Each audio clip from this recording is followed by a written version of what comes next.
There is something called a vagus nerve, and it carries signals to our brain, our heart, our lungs, and our digestive system. It's one of the longest cranial nerves in the body, running from our brain all the way down to our large intestine. What you can see on the example, the woman is stimulating the vagus nerve. She's taking her finger and putting it into the hollow space and massaging that area. You'll start to feel changes in your neurological system. You'll feel a little bit of calmness. And for some of you that don't feel it, stay with it. It's going to help you feel a sense of relaxation and getting some of those nerves to finally relax and easing the tension. Your vagus nerve plays a part in controlling involuntary sensory and motor functions like your heart rate, speech, mood, and even urine output. It helps your body switch back and forth between your fight and flight response and your parasympathetic mode, where you're more relaxed. The problem with the conditions that I've covered here on the J Wellness Studio, TMJ, tinnitus, Eustachian Tube Dysfunction, most of these conditions are derived from the fact that we're so tense and we're doing it every day. We're in a sense of anxiety and stress. And although anxiety is a good way to keep ourselves focused and locked in on things that are important, but the problem is turning this anxiety and stress levels off when we're no longer in that situation. After discussing this situation with many of you, it seems as if tension is the key player at keeping all of the symptoms and the problems we're facing at the center point. And we need to do something, and we need to do it quickly. We need to find ways to release that tension, and that is going to ease the symptoms we're dealing with. Our vagus nerve can lose its ability to switch back to our parasympathetic mode due to factors as stated before, like stress and our age. Known as the vagus dysfunction, it can put us at risk of high blood pressure, heart disease, type 2 diabetes, depression, and anxiety.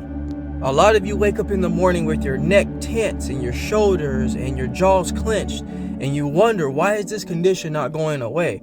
What I have observed in all the years of dealing and studying this condition, as well as being a patient myself, is when I was under a lot of stress and tension, the condition seemed to have gotten worse. And I couldn't relate that tension and stress had anything to do with my ears clogging and how I began to recreate this problem of the stress and anxiety and building the tension. See, the thing about it is, when we're first diagnosed with Eustachian Tube Dysfunction following a cold or following some type of injury with our jaw or just going through stress, we begin to stress more and have more anxiety, and over time we're creating this swivel effect that we begin to almost be our own enemy.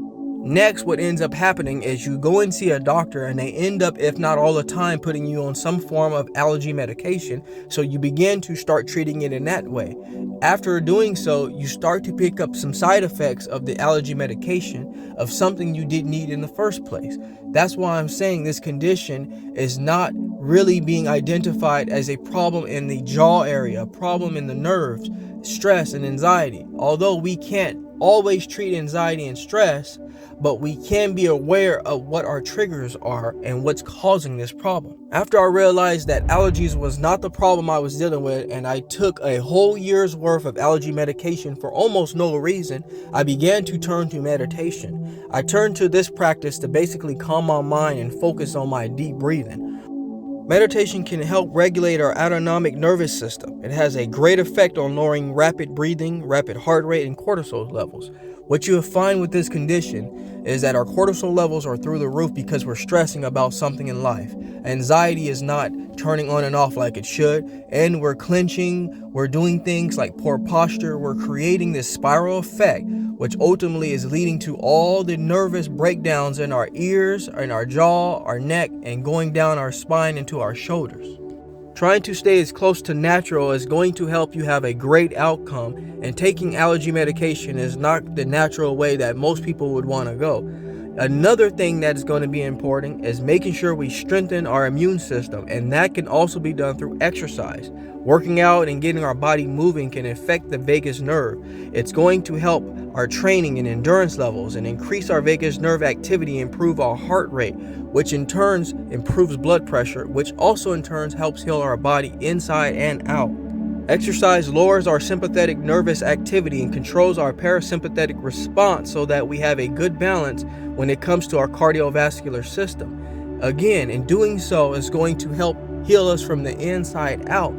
Our vagus nerve affects our mental and physical health in a variety of ways. It's going to help minimize our depression, regulate our emotions, reduce our blood pressure, lower heart rate, and reduce inflammation. A lot of us, again, that are dealing with Eustachian Tube Dysfunction, TMJ, tinnitus, and patulous Eustachian Tube disorder are in a state of stress that we're unaware of what's causing it. What we need to do is start to find our trigger points, and we need to minimize the things that are triggering and making it worse. So when you are dealing with this condition, you have to find what makes you feel better. In doing so, you have to also find what's not helping you.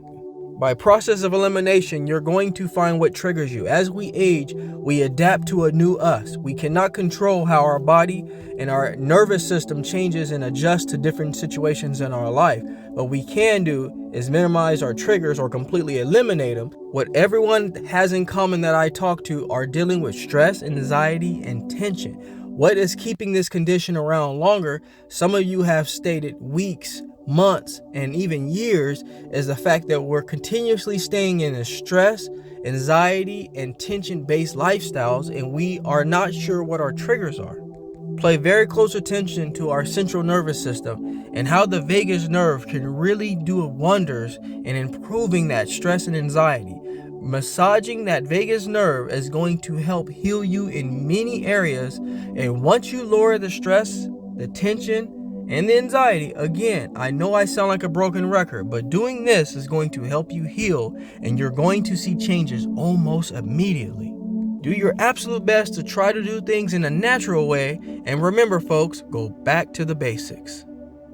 Alrighty, my wellness people, that concludes our topic for today. I'm going to go ahead now and step out of the J Wellness Studio and leave you in good hands with this video. I ask you all to subscribe to my channel so you can get the latest, greatest health and wellness videos, motivation, yoga, and meditation. But before I let you go, I'd like to leave you with one thing. Being well is feeling well. Feeling well is doing well. Doing well is living well. Take care, everybody. Talk to you soon.